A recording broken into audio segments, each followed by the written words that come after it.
It's the Infectious Groove Podcast, recorded at the 33rd Music Appreciation Center in Speakeasy, just outside of Detroit, Michigan. The Infectious Groove Podcast is your source for jammy jams, music news, and the best in-depth music discussion. Now here's your host. Hey, I am your host. It's Russ, and with me is Michelle and Kyle. What do you guys think about the new fancy intro? It's so That fancy. shit I sounds love awesome. it so much. It is fancy and so professional and so cool. And do you know why we have that new intro? Because we're fancy. Because you're a wizard. No. Although, you know what? I may just edit my rebuttal out and leave that there with like 30 seconds of silence for it to wash over people. No, that is because a listener suggested that. I asked. That's awesome. Yeah, I asked around and said, hey, what can we do to improve? And somebody said, not that it needs improvement, but it'd be cool if you had a different, like an intro with a different voice and whatever. So, and then I became a wizard and put that together. So I'm going to add that to your business card. I appreciate that. Thank you. Whose voice is it? That is my beautiful wife, Stacy, who has yet to appear on the show, but now will be on every episode going forward. So, Yay, Stacy. yeah, hooray. So, having said that, when we get into this is episode 17 of the Infectious Groove Podcast, and we are going to be talking about live albums, and I believe this is going to end up being a two-parter about live albums because the first half of the discussion, I've kind of set it up to where I think we're really going to talk about a lot of the hows and whys of live albums and our opinions on them, like how often we listen to them, the first time you heard a live record, that type of stuff, before we actually get into our favorites and live albums we think you should listen to and live albums you think we should listen to, and so on and so forth. So we got a packed show that actually I believe is going to be our first two-parter, so we will see how that goes. I will move us right along into our first segment. Music news. And it's kind of a packed week for music news, which is great to hear. Kyle, what's going on? Yeah, as many of people know now, Little Richard passed away at 87, which is terrible, obviously. He's a legend. When things like that happen, that's one of those things where I think we talked about this just recently where, at least for me, and Michelle, I don't know how you feel about this actually, like it's tragic when anyone passes away, but 87 is also a lot better than 27, 30, 50, like we lost Michael Jackson at 50, we lost Prince in his early 60s, we lost Tom Petty too soon, and 87 is really a long life, and Little Richard's influence is insane. You know what I mean? So I'm not saying I'm not sad, but you know what I'm saying? Like, did you guys think about that instantly, or were you just like, oh, that's too bad he died? How old he was? Yeah, like, did that cross your mind? Like, oh, well, at least he made it to 87, Do you want to know a secret? Go on. I thought he was already dead. That so much sounds like you. Kyle, how did you feel about that? When I originally read that happened, I was like, oh, no. And then I started reading further and found out that he was quite old and he lived a damn good life. So, yeah, I mean, as sad as it is, his influence is insane. Almost every song you've ever liked ties back to Little Richard in some way, Yeah, and him being 87, it's not surprising that he may or may not pass away, Yeah. I told you guys earlier that I was going to share my favorite Little Richard quote, and actually I gave him a shout out a couple weeks ago, but that Prince channel, The Violet Reality, reminded me of this early this morning when the news broke. At the Purple Rain premiere, like the red carpet premiere for the movie when it came out, they asked Little Richard what he thought of Prince, and his reply to the press was, well, Prince is me, and Michael Jackson is me, and the Beatles are me, and you know that. That's such a good quote. It is. I mean, like, he's just like, well, what am I going to not like him? I mean, like, yeah, I know. First of all, he's not wrong, and second of all, he's like, well, what am I going to not like him? I mean, he's doing me. You know what I mean? Like, yeah, that's like the best quote ever. So shout out to the Violet Reality. Do you know when his career kicked off? What year it was? A quick Google search shows that his first hit was Tutti Frutti in 1955. So he's dude's been God, that song came out that long ago. Holy shit! Yep. And then I just closed it, but I think Long Tall Sally came out the year after that. So it's pretty much from that. I did not realize he was not that old, but I didn't realize he started music that long ago. Here's a fun fact. I bet you guys didn't know. Do you know who Little Richard kicked out of his band for showing him up on stage? No. Jimi Hendrix. What? Yep. Which I could be wrong, but I think that ended up working out for Jimi Hendrix anyways in the long run. Anyway, so yes, rest in peace, Little Richard. I mean, that's to say, like I say, if you're listening to the show right now, it's because you love music. And if you love music, every song you've ever heard is more than likely a result of an influence from Little Richard. So we are beyond thankful that he was here and here for as long as he was. That's for sure. So I feel like he needs a biopic. oh yeah, for sure. I would. Yeah, that would. I mean, that's like a 3 or 4 hour undertaking, though.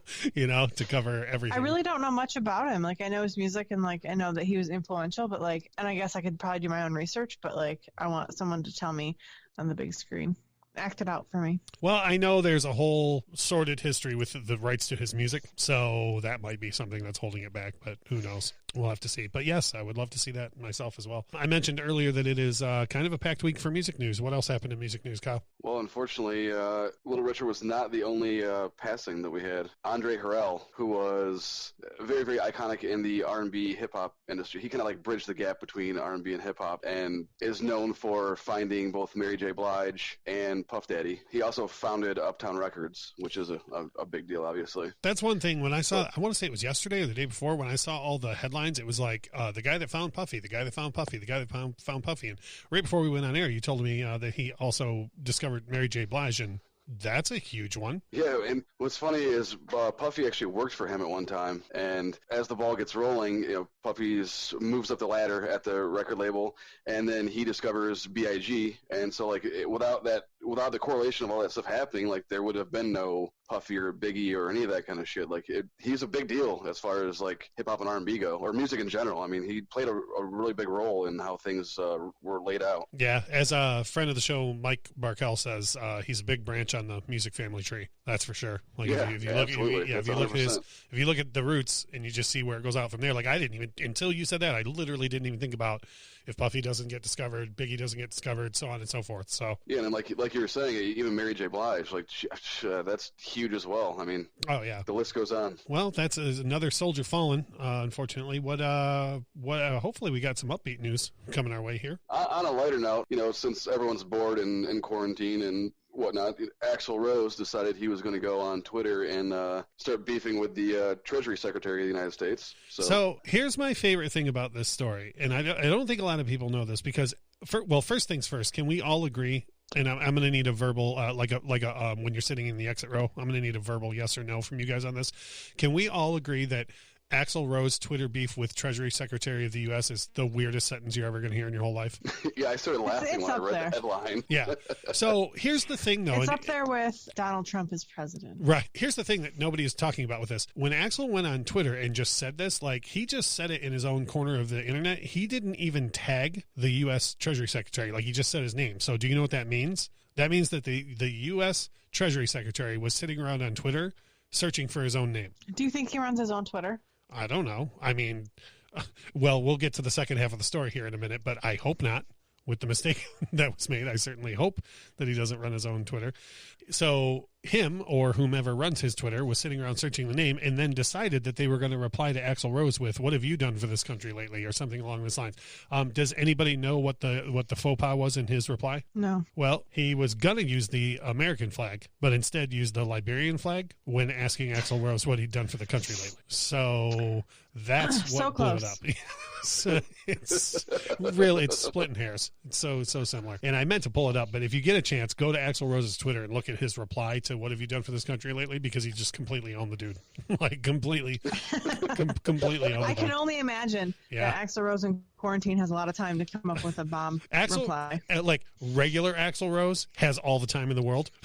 Axl Rose in quarantine is like too much. Like Godzilla, like Mecha Axl Rose. It's like Axl Rose with even more time. So yeah, if you get a chance, just go to Axl's Twitter and you'll see that tweet and then the reply and then Axl's reply, and it's priceless. So, but yeah, that definitely provided all of us with some much needed levity this week for sure. What else is in news? Since we're not allowed to go and see live music or any of that kind of stuff currently, and no one knows when we're going to be able to, certain places are doing things where you are able to do a drive-in concert. I know Denmark is one of the places that is testing it out and seeing if it's actually a viable thing that would work out. Well, I'm glad somebody's trying something. And we talked about this briefly earlier today before we went on air. And I didn't ask, what do you guys think about it? Like me personally, I'm just like, hooray, someone came up with an idea and they're trying it. But like, what do you like, Michelle? What do you literally look like you've got something to say right this second? What do you think about this?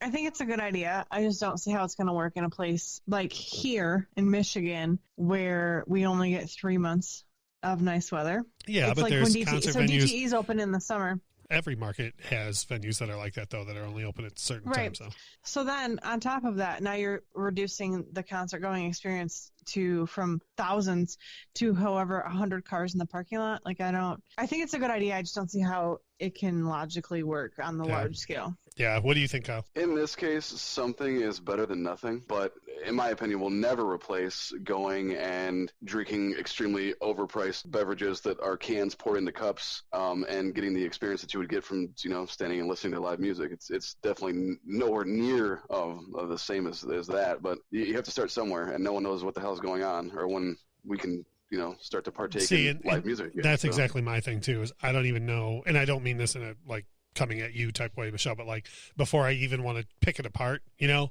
say oh, well, this might not work and this might not work. I'm just glad someone came up with an idea and someone is trying it, and we'll see. Let's learn from what they do, and I'm sure somebody else will take what they do and try and, you know what I mean? I mean, it's not practical, but nothing is going to be practical going forward. Yeah, it's definitely going to be interesting to see how things shake out. Mm-hmm. What else? I know there's at least one more piece of music news, Kyle. Last but not least, the Michael Jackson documentary Square One 2.0 is out on Amazon Prime, which is great. I'm astounded that it made it to Amazon Prime, but I'm really happy about that. I've already watched it the other night when it was on Prime, and the only thing I can say without sounding like a full-blown commercial about this, the only thing I can tell everybody is, if you've ever wondered about the guy's innocence, and the biggest thing that I always hear from people, because, and I've mentioned this several times on the show, I personally don't believe him to be guilty of any of those things, and it's because I've done a lot of research. Well, all the research is done and presented very well in this documentary, but the biggest thing that people always say is, why the $20 million payment in the first trial? And they will present you with a lot of facts in this documentary that I'm certain most people don't know as to the hows and whys of why that happened. So I'm really, really glad that did show up. I'm glad that it got included in the news segment, because it is news that something like that, is made and out there. I really, really hope that,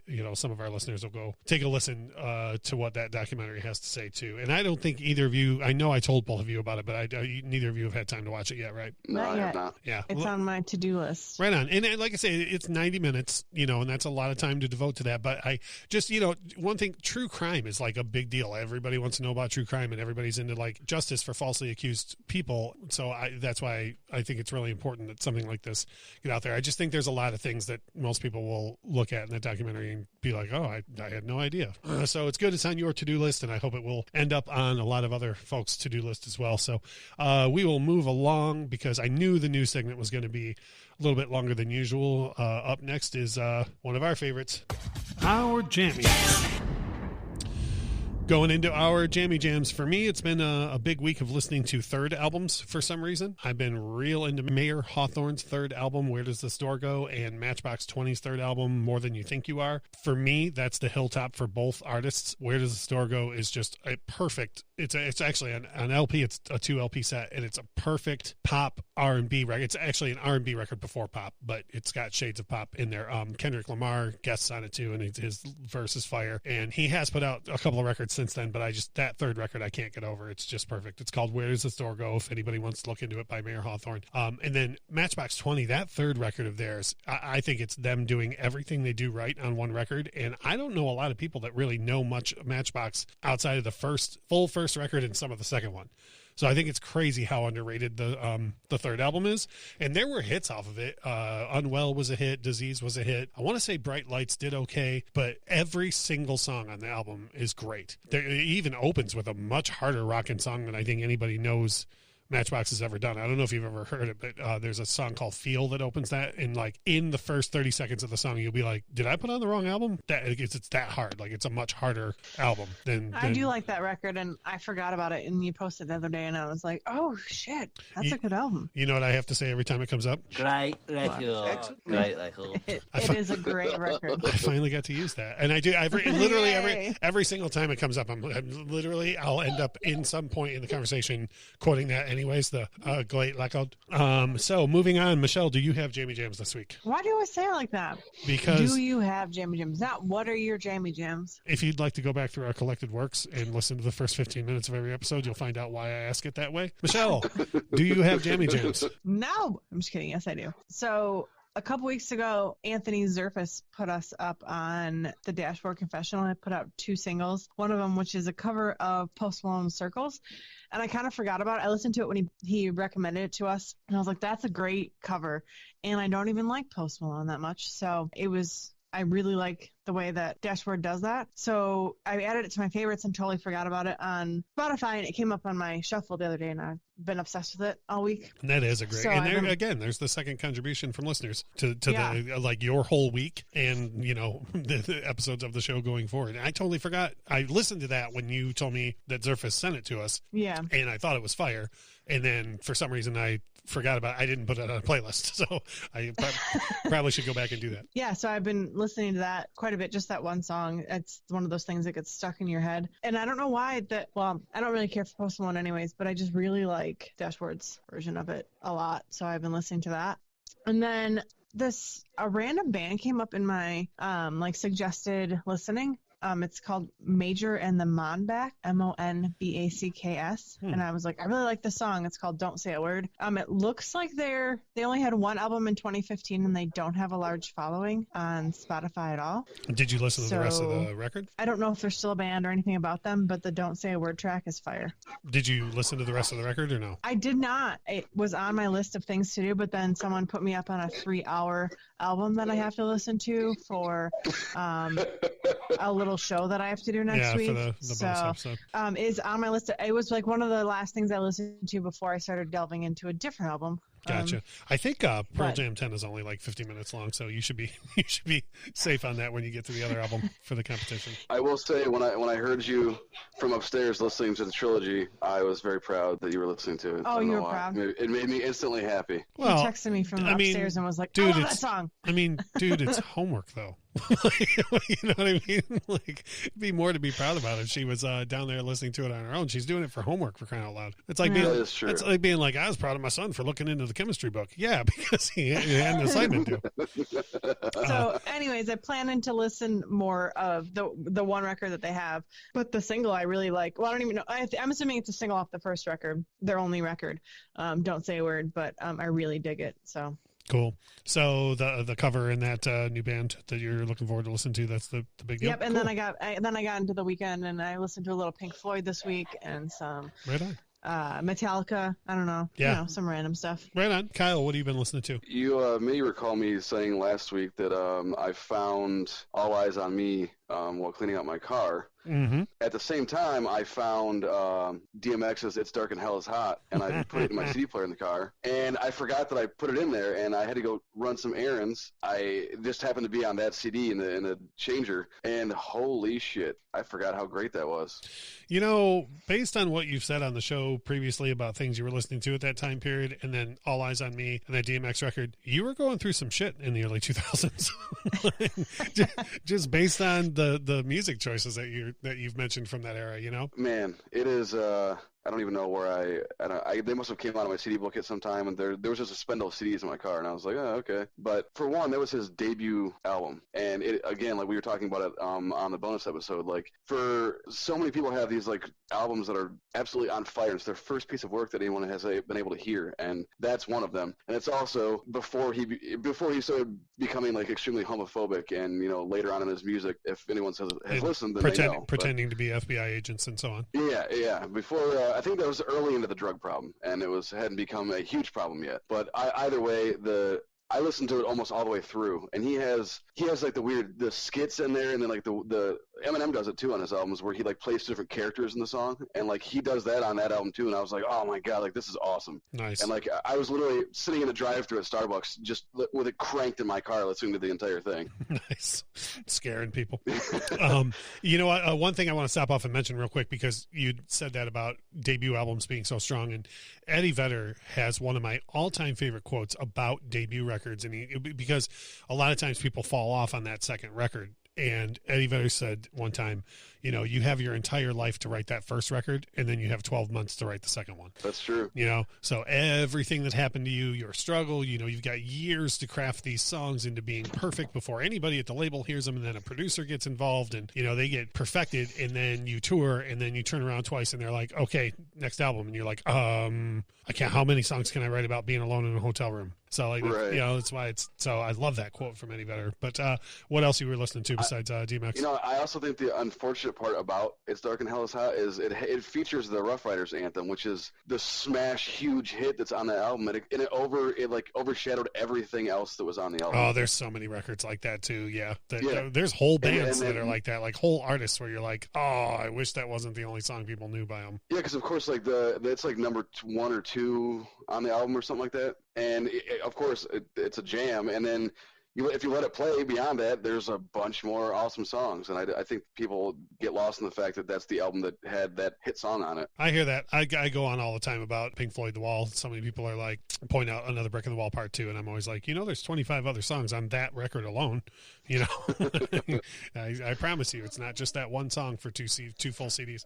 What else have you been listening to? Beyond that, it was AWOL Nation put out a new album. What is it called? There we go. Angel Miners and the Light Riders, and they released it on SoundCloud of all places. And I should have known the name of that right off the bat, because the other day Duff McKagan, I don't know if he was on the record or what, but he did a live stream where he was with them promoting that new album. So Duff McKagan, GNR's bass player, was involved in that in some way. I actually like more AWOL Nation than I thought I did. I guess I don't like a lot of their old stuff, and then this it's very similar to the rest of the music that they put out. But like I sat on my computer and was doing stuff and I listened to like half the album probably, and it's not bad at all. I enjoyed listening to it. Wow. All right. Well, hell, I've got a bunch of stuff I need to listen to from this segment alone, which is sweet for me. That's for sure. Plus, I also need to listen to the weekend album for the bonus episode this week. So, yay! Let's be in it together. Yeah, we'll be in it together. So you know what? I realized our first 2 segments took a little longer than usual, but I'm going to take us to a break in a couple seconds, and we're going to spend the entire second half of the episode talking about the ins and outs of live albums, which will all be pretty much a setup for the much anticipated discussion about some of our favorite albums and everyone else's favorite live albums next week. So having said that, before we go into break, and Michelle, I'll ask you first, what's your overall opinion of live albums? Like, do you, and you don't have to say your favorites if you have some right now, but do you have some favorites? Do you not at all? Like, are they just there to you? Like, what is your overall opinion of live records? So before when we talked about doing this episode, I was like, yes, live albums, love them, like on it. And then when I was like doing research for this episode, I was like, wait, I don't know a lot of live albums. Like, I think I like the idea more than I like it. And I feel like there's an artist that I'm really into. I will get into their live stuff. And there's just a whole bunch of artists who like, they're my jammy jams in general. And if they were to put out live stuff, I'd be like, yes, I want to listen to that. But in general, it doesn't seem to be that I seek them out, but I don't dislike them. Right on. So I thought I was like going to be like, yeah, there's all these great live albums and I know about all this stuff and think that they have a purpose, but I tend to not gravitate towards them so much. Right on. Kyle, what do you think? Like, what's your overall opinion? Overall, you know what? They are not my jam because for me, live music, I very much need to be there. Almost like the two need to connect. Like me hearing the live music and then me seeing the live music, and just the overall experience is. I want it to be one thing most of the time. And, I hear that. I do. And with that being said, the old Elvis stuff that you had me listen to, that's great. I love hearing him joke around and just all the funny stuff that he does and the covers and all kinds of stuff that obviously I couldn't have been there to listen to him or to see it. So stuff like that. And I mean, there's a couple other things that I really enjoy. Like John Mayer has "Where the Light Is," where he's live at the Nokia Theater, and that is a goddamn jam. Yeah, it is. I'm sure we're going to spend a significant amount of time. He slaughters the guitar on that entire thing. Mm-hmm. We've talked about that album on the show before, but for everybody unfamiliar, like Kyle said, it's called "Where the Light Is," and it's John Mayer opening for himself. So it's John Mayer acoustic opening for the John Mayer Trio, opening for the John Mayer Pop Band. All 3 sets are fire. Another of my favorites is Metallica live ship Bench and Purge. Oh man. Because they're in like Mexico City, and what it sounds like is like 200,000 people at the concert. I don't even know, but it sounds great. Like the crowd interaction is great. It's just, and if you listen to it, I can even I've never seen Metallica live, but I can envision being there and like seeing it. Yeah, and the version of "For Whom the Bell Tolls," by the way, on that box set, is worth the price of admission of that whole box set. It's killer. But yeah, that Mexico City show is fantastic. So I am going to take us to break here real quick because we have quite a bit of really good discussion lined up for the rest of this episode about different things to do. And what's funny is a lot of these points, a lot of the questions that I have kind of speak directly to some of the points you guys made when I asked that first question, which is going to be great.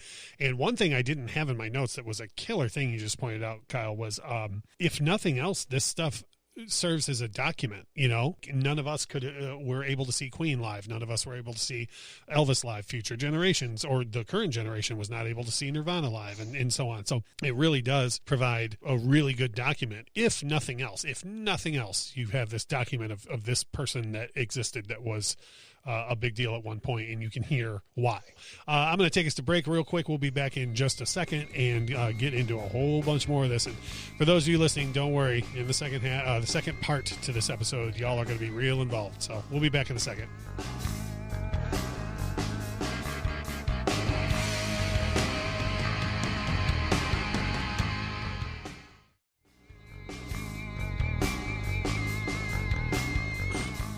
We're back.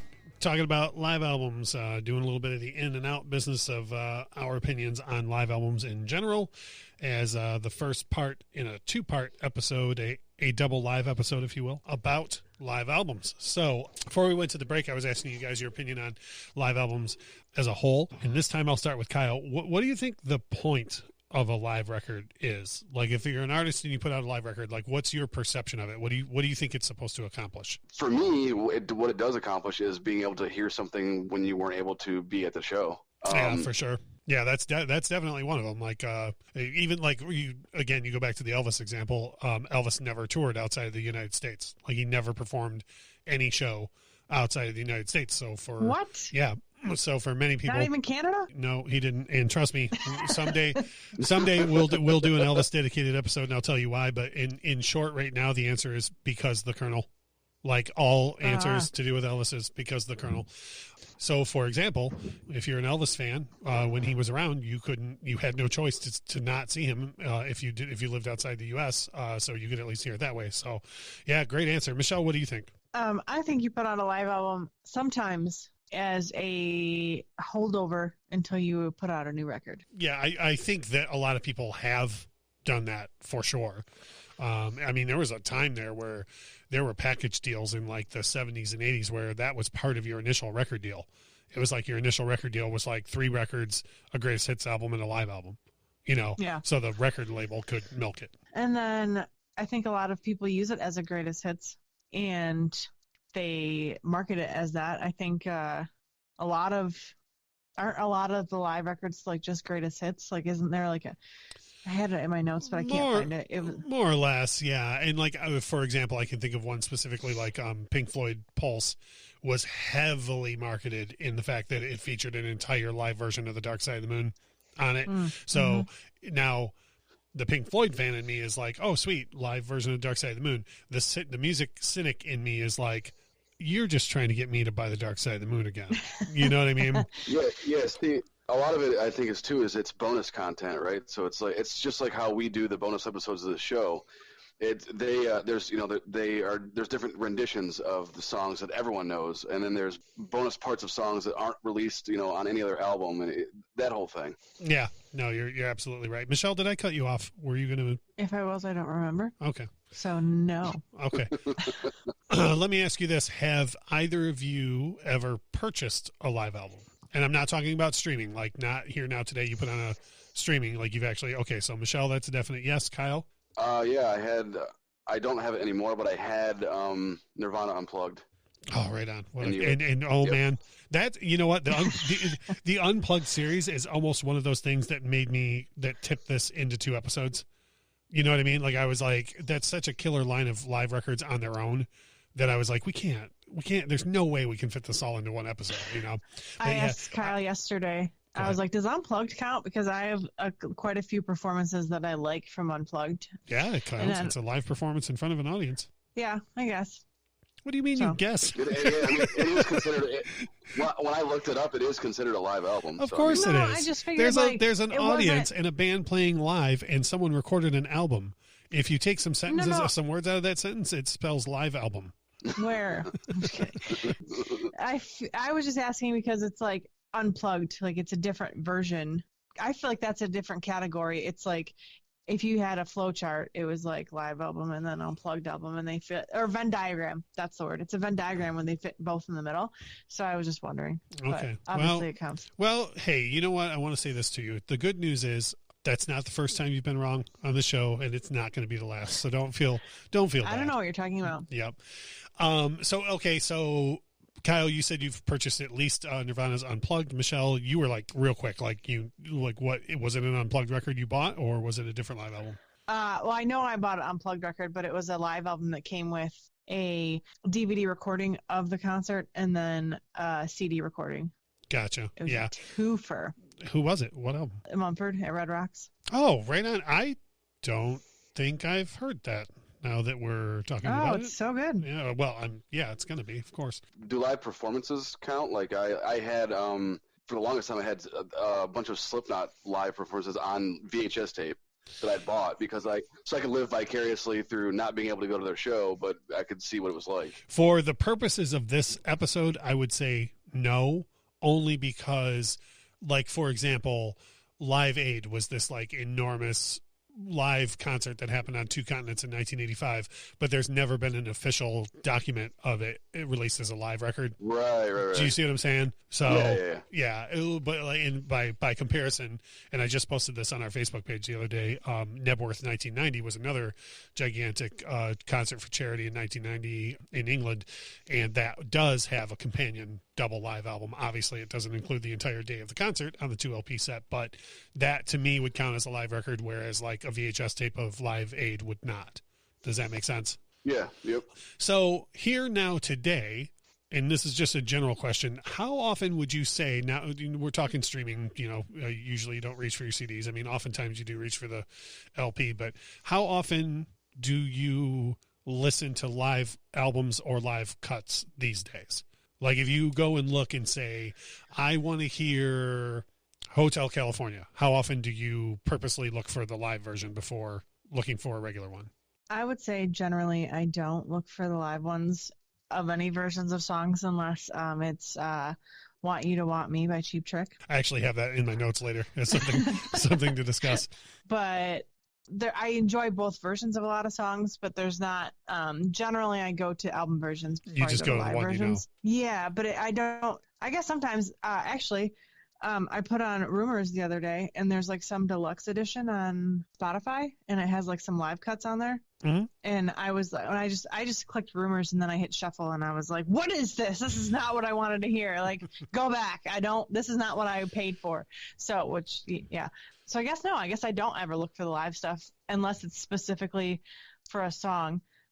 Scooting over to you, Kyle. Same question. Do you do that ever? Do you say, I want to hear the live version of this? Like, I don't know, maybe specifically even with Metallica, like, do you ever go specifically to a live version by them, or do you almost always go to the studio first? Go to Michelle for a second. She mentioned the fact that there was the bonus version of Rumors that had live music on it. If you listen to their live album, all of the songs are wildly different than what you would hear on, like, in their actual album. They're I don't know.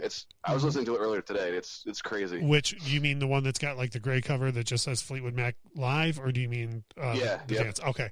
Yeah. Well, you also have to remember that the live album is completely powered by mounds of cocaine. So I would assume that it's faster at the very least. And a lot of times people have to change their song structures and whatnot because what works in the studio doesn't necessarily work in a live setting either. So, right. But yeah, I guess just the Metallica example is what flew into my head. Like, would you, if you're listening to Metallica, would you on purpose go find their live tracks first, or just listen to the studio stuff? I almost never find myself seeking out live recordings of things, and I oftentimes happen upon videos of live performances on Facebook or Twitter or wherever else on social media, which will lead me into watching or listening to live performance. But I don't go on Spotify or whatever I'm listening to and type in yada yada Metallica whatever live. I end up just listening to whatever original album that I was looking for to begin with. Gotcha.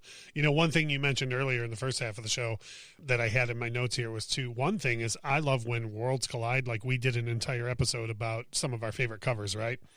I love that there are so many live albums where there are killer cover versions of songs by certain bands. Like Train's live album has a just amazing version of Dream On by Aerosmith on it. And I mean, there's a million I could name, but I love that. That's one thing I love about live records. You know, if so-and-so's got a live record coming out and I look at the track listing and I'm like, oh, I know that's their song. That's their song. That's their song. And I love getting that feeling of like, oh no, they're going to do a cover of this. Like, I love that. I didn't even think about that, but I do love that as well. See, you're discovering things about yourself. Yeah. Do either of you happen to remember the first live album you heard? If I had to guess, I would say it's Bob Seger because I feel like because you grew up in Michigan and your mom was the of the Seger age. Yes, my mom is the president of the Bob Seger fan club. I mean, not really, but unofficial. There was a problem with the voting booths. There was a lot of controversy. She called for a recount. She's our president of the Bob Seger fan club. Whoever runs it, we all have stickers that say "Not my Bob Seger president." That's still in my car today. I was looking up to research this. I was looking up just like famous live records, and as soon as I saw that Bob Seger one, I was like, "Oh, I'm 100% sure I've heard this." So I feel like that was, if I had to guess, it probably was the first one. More than likely. I didn't even, when I asked that question, I was like, as soon as you said that, I was like, well, I am asking two people that live in Michigan. Probably the first live record you heard was Live Bullet or Nine Tonight. Kyle, do you happen to have any recollection by any chance? No, now that you say that, I'm not even sure. My family as well are big Bob Seger fans. It could have been early, Bob Seger, I have no idea. But yeah, for me, the only reason why I remember is because it ties it. It's literally the first record I ever bought. Just happened to be Elvis live at Madison Square Garden, and I didn't know it was live when I was buying it. I've told the story on the show before, but he just looked like a superhero on the cover to me, so I was like, oh well, I'm gonna buy this, and then that ended up being the first live record that I ever listened to, and it's a hell of a live record, let me tell you what. The next question I had for you guys is, have either of you ever been to a tour that had a live record released from it? So you went and saw this band, and then their live record is from the tour you saw. I'm going to have to refer this question back to you. I don't know, have we? Well, I will tell you this. In my notes, I have ones that I know for sure that I was a part of. The only time I ever got to see Michael Jackson was on the Bad Tour, and there's a live album. Well, it was released years later, but there's a live album from that. I saw Pink Floyd in 1994, and Pulse came out in 1995, which was a document of that tour. I saw Roger Waters on the Wall Tour in 2010, and he put out a live record from that. And then the Black Crowes I've seen over 20 times, and they've released like 3 or 4 live records in the times that I've seen them, but I don't think that they released a live record after the time you saw them. So my guess would be no. I can't think of any. I know I've been to a show where they said they were recording it, but I don't know if I've ever, because I distinctly remember like being excited in the crowd at a show, being like, oh my God, like this is kind of awesome. But I don't know that I've ever followed up on that or ever heard of anything being released. Gotcha. Kyle, anything you can think of as far as like whole tours, maybe like Slipknot or Metallica or anything that you've been to where they released a live record after that tour? No, but I will say that this directly involves you, Russ, when we went to go see Garth Brooks most recently. Oh, it's in my notes. Go ahead. Yeah. That there is an upcoming live record that he's working on, and the Detroit was the last stop that they were recording for. So there, I guess yes, I have been. So. Yeah. So my next question was going to be a follow up to the first one, if either of you had been involved in that type of thing, but was going to be exactly that. Have you ever been to an actual show that's been recorded for a live record? And that was one of those things where, and maybe I could be wrong on this, but let me back up. Me personally, I was at an entire Warrant show. That is, I think it's their only live record. Warrant played a show here in Detroit. That's the only Warrant live record. Like I was actually there for that, which was cool. That's awesome. The Cure, they have a live album just called Show that was recorded at the Palace of Auburn Hills in 1992, I think, and I was at that show. Now, this is the one, Kyle, am I wrong? Haven't we discussed before? Weren't you at the Nine Inch Nails show on New Year's Eve at the Palace? I don't think it was New Year's Eve. It was at the Palace, but it was not New Year's Eve. I would remember that of it being, because it's New Year's Eve. It was. I don't think it was New Year's Eve. Okay, I can't. I thought we were at the same show. Maybe we had this exact same discussion before. I did see them live at the Palace, yes, but I don't remember what day it was, but I don't think that it was an iconic day like New Year's Eve or Christmas or anything like that. And that's a live video anyways. The video for Nine Inch Nails' original version of Hurt was filmed at that Palace show. So again, it's not really a live record, but I have two others that are that way too. I saw U2 in 1992 at the Silverdome, and the song Even Better Than the Real Thing was broadcast live on MTV from Detroit that night on the 1992 VMAs. And I was so dumb when I went to that show. I was like, I'm going to get home and be able to see myself on the VMAs. The Silverdome seats 90,000 people. So did you find yourself? You're never going to believe this. Well, here, you do this. When the show's over, Michelle, go to YouTube and type in U2 VMAs, 1992. See if you can spot me. I haven't been able to spot me for, some 30 years now. I do have some extra time on my hands, so that's what I'll do. Yeah, do a forensic examination of that video. Yeah. Also, if you blink, you'll miss it, but me and my friends are in Poison's Behind the Music. They do this literally, if you blink, you'll miss it, but they do this scan over a live Poison crowd. And this is just kind of a funny aside. If they do the scan past me and my friends are all at the show. And what's funny is there's me and two of my friends, and then there's a gap, and then there's three more of my friends. And again, I can't stress enough, this is maybe 1 second of film that's in Poison's Behind the Music. But the reason why there's a gap is because friend of the show, Mike Barkell, had a couple too many Coca-Colas earlier in the day and was passed out on the lawn.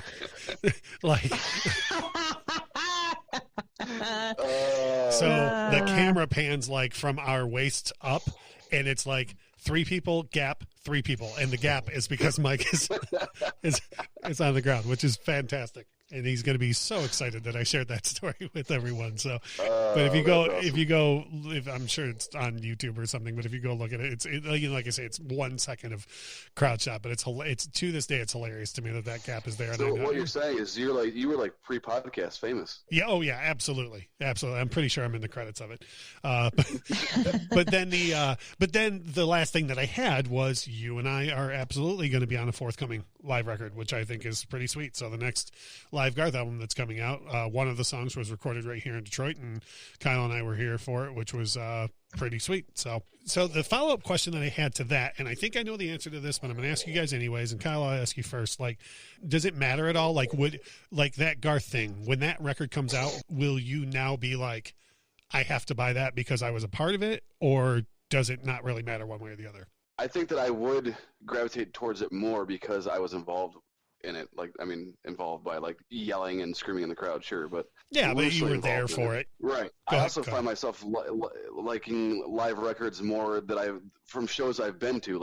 I could listen to a live show of Slipknot now and be like, oh yeah, it's so awesome because I've seen them a couple times. And same with Marilyn Manson. I like his live album more than I did before because I can relate to being there and seeing him perform and do the whole thing. Yeah, I absolutely have had versions of just something that comes to my mind is Aerosmith, What It Takes. There was a time where they were doing that song and Steven Tyler would sing the entirety of the first part of the song leading up to the first chorus a cappella, and then when he says to the toss of the die and he hits the high note, the whole band would come in together and tell me what it takes to let you go.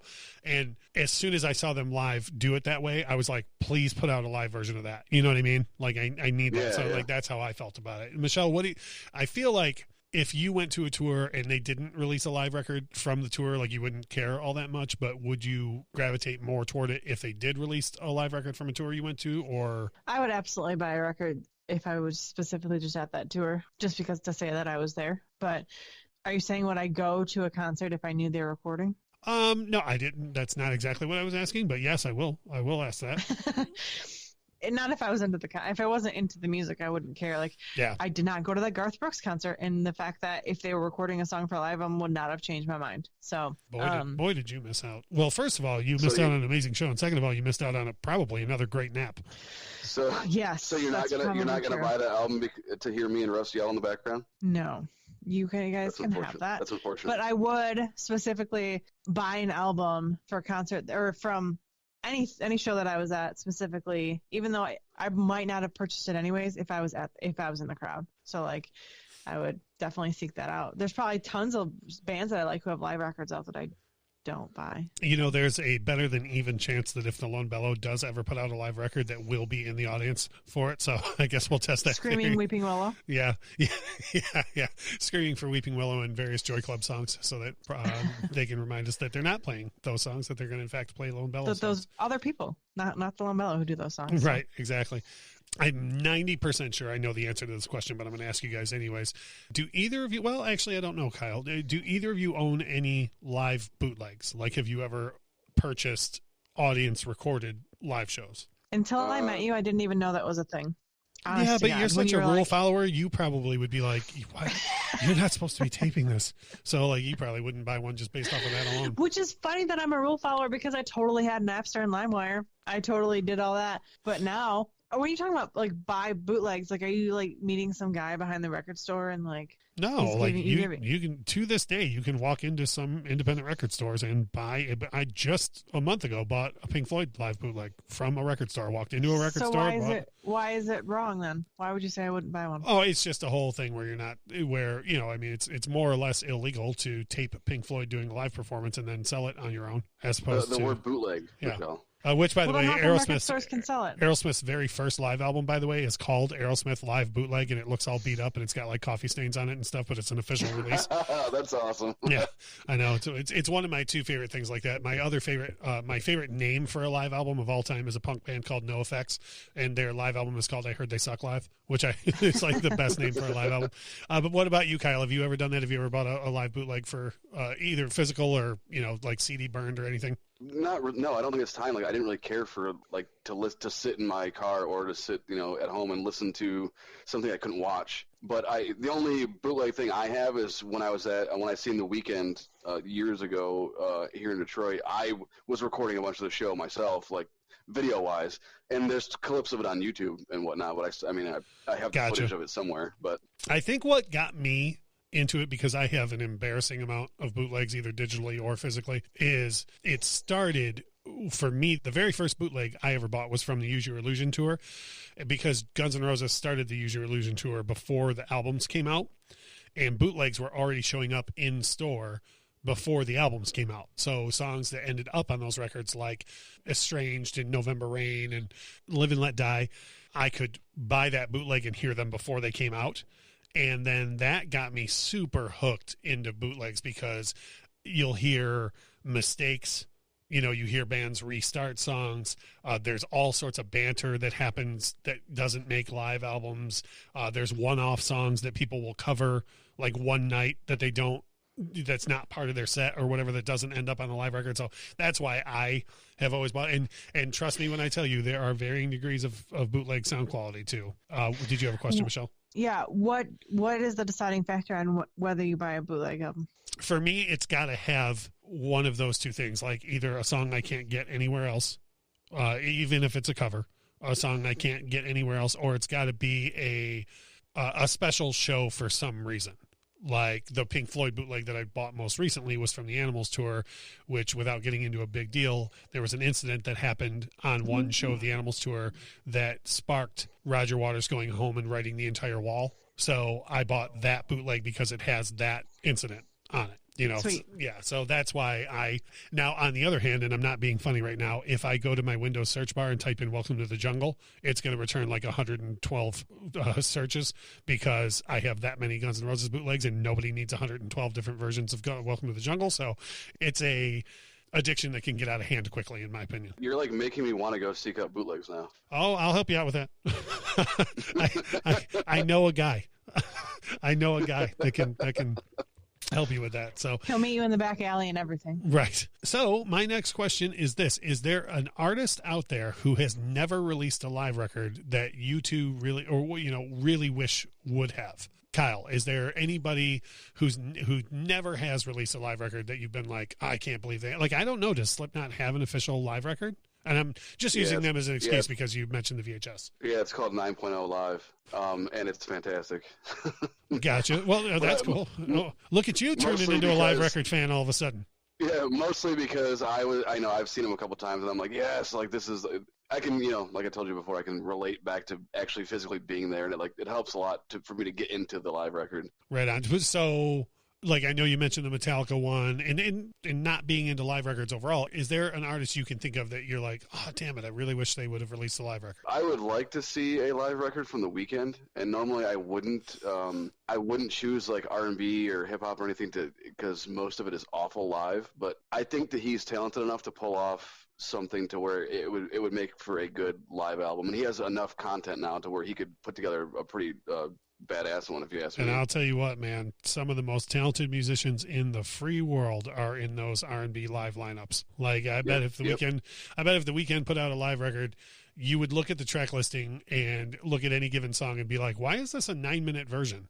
And then listen to it and be like, oh, because there's a badass 4-minute drum solo in the middle of it, The Slipknot one that I was referring to is it actually opens with somebody coming out on stage and saying, "I'm really sorry to announce, but due to unforeseen circumstances, Slipknot's not going to be able to perform tonight." And like you just hear the crowd just go ape shit, and then like everyone's angry, and all of a sudden it must go dark, and then they open up with I can't remember what song it is, but they open up with it, and like the crowd just goes crazy. It's fantastic. That's awesome. Yeah, I know of two of my favorite live album intros of all time. One is Pink Floyd The Wall live. They send a guy out to make general announcements for the venue, and he's just saying general stuff about like, if you parked your car here, you should move it, and don't use flash photography and that type of stuff. And Pink Floyd just starts playing in the flash like right in the middle of his announcement, so the audience is caught completely off guard, which is awesome. Yeah. And then was that on purpose? Oh yeah, absolutely. The entirety of the Wall show was meant to piss the audience off. And again, I'm sure someday I'll do a Pink Floyd episode probably by myself where I'll explain all of that.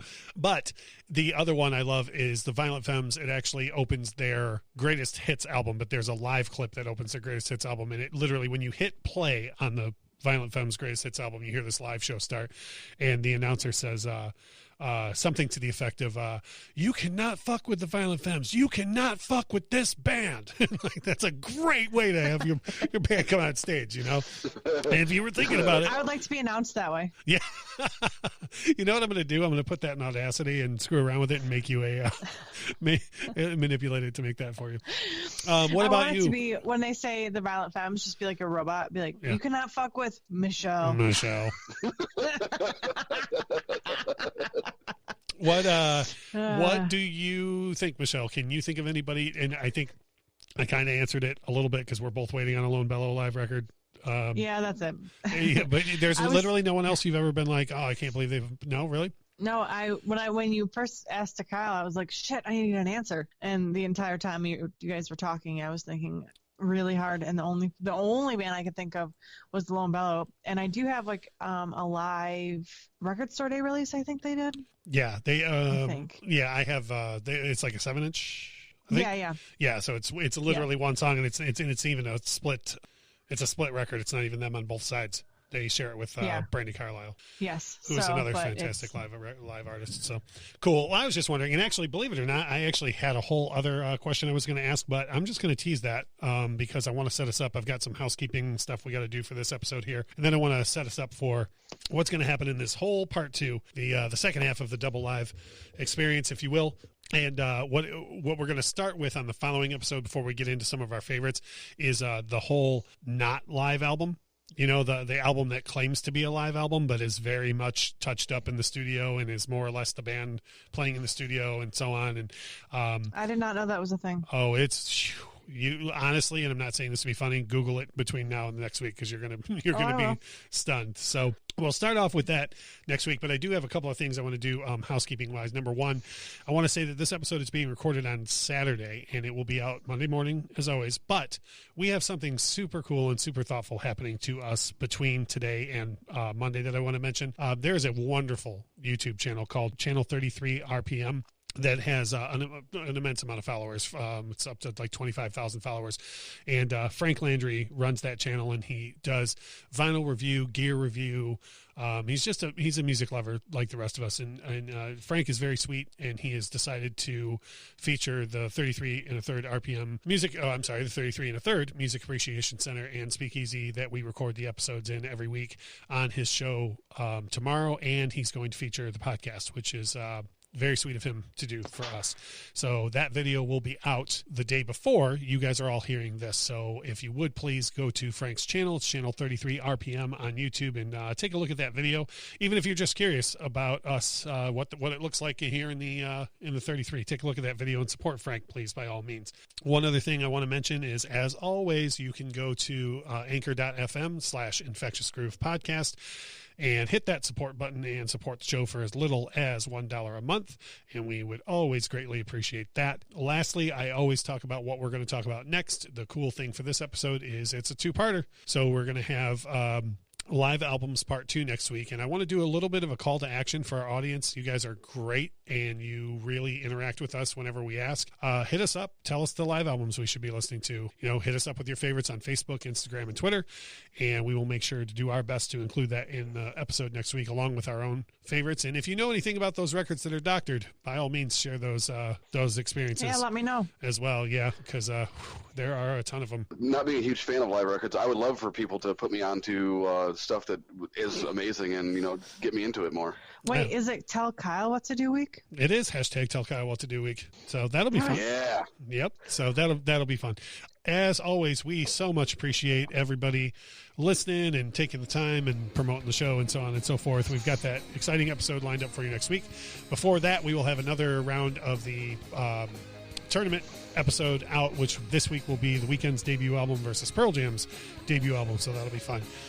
As we always say, without music, life will be a mistake. Thanks a lot for listening. Bye. Bye.